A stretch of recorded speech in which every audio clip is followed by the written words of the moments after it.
Self-help, improvement, development, whatever you want to call it, is a concept we've turned to for thousands of years. Books, social media, YouTube, anywhere you look, you can find it. While all of us have turned to self-help at some point and have received exponential or life-changing results from it, there comes the question, is too much self-help toxic?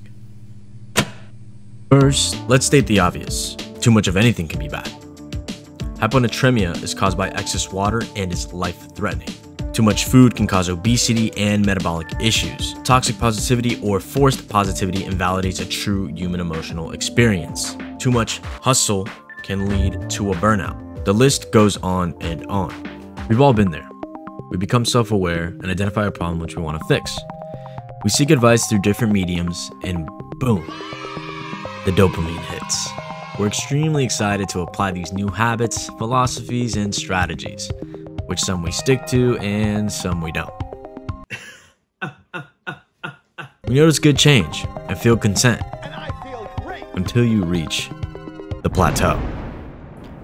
Not that plateau. Plateauing is when you reach a state of little or no change after a time of activity or progress. This for me is the hardest part. Life keeps happening. New and old struggles arise, and I find myself in another rut. The new general ideas begin to slightly fade, and I feel similar negative emotions from my past self. Bad habits begin to reform, and I'm susceptible to my old ways of thinking. Till finally, the cycle begins. Again. Over and over and over.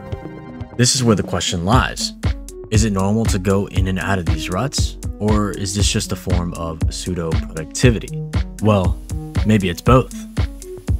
I think there's 3 points to actually tackle this question.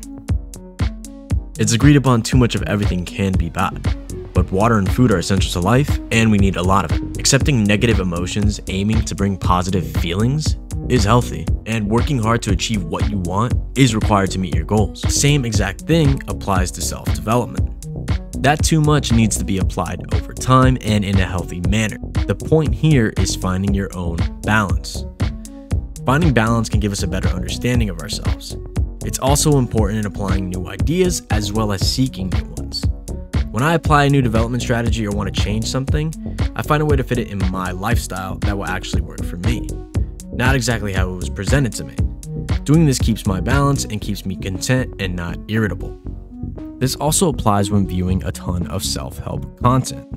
So much information is being thrown at you, it could be overwhelming. This also lowers our retention, and trying to apply it all at once can be draining. This actually leads to the second point. From using our phones to our computers, we consume gigabytes of information every day. So it's evident that stories, concepts, and ideas will get lost or forgotten. Being reminded of the knowledge that worked for you is extremely important. I found by rereading old books or revisiting old ideas reinforces these practices that I found beneficial before. That's why I think journaling is important. It shows our own thought processes and how we're feeling, and we get to look back at our ideas or things that helped us in the past with our old entries, and we also look at it from a new perspective as we develop since we wrote these things. And this actually leads to the third point. We are all on our own journey. We have our own experiences and sometimes interpret information presented to us differently. Viewing different perspectives and opinions on similar self-help topics, whether you agree with them or not, can help you develop your own way of using that self-help information. Overall, it can create a more open and individualistic thinking mind. A quick example of this is between Buddhism and Stoicism. So Buddhists generally believe that suffering comes from our attachment to desires, while Stoicism believes that suffering comes from our judgment to external events. They both want to eliminate suffering, but have a different way of looking at it. Taking what you believe is the good and bad from both of them can help you develop your own opinion and see what you resonate with more. Now, obviously, this comes with a warning. You do not want to get scammed or take information from a guy. We're interrupting this useless YouTube video to show you something actually useful. I'm wearing a sweater in 85-degree weather and it's hot. You know why? Because I have power. I have money and I can do whatever the I want. You want that? Stop reading this, and definitely don't read this. If you want all the tools and want to be just like me, sign up for my course below. Discounted price. Sign up today. It won't last long, because like me, time is money, and I gotta bounce. To avoid that, you want to have an information filter, and actually I have a great video which explains it very well by Leon Hendricks, and I'll link it down below. But essentially what it is a filter to see if the advice that you're gaining is useful for you, or if it's just a scam, or you take it with a grain of salt, essentially. But with all that being said, is too much self-help toxic? Can it be some pseudo-productive activity? And it absolutely can be if not used correctly.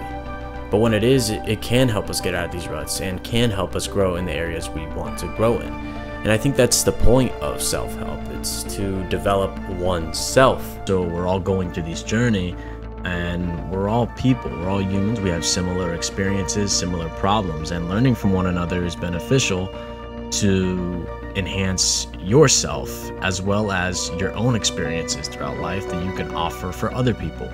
And that's really the point for self-development. To understand ourselves, our own ways of thinking, and to become the person we've always envisioned in our heads, becoming our true, unique self. Hey guys, if you made it here, I really appreciate you watching the whole entire video, and I'm really curious what you guys think on self-improvement, the self-help realm. Is it beneficial? Can it be toxic? Let me know in the comments below. Anyways, thanks guys, and I'll see you guys at the next one.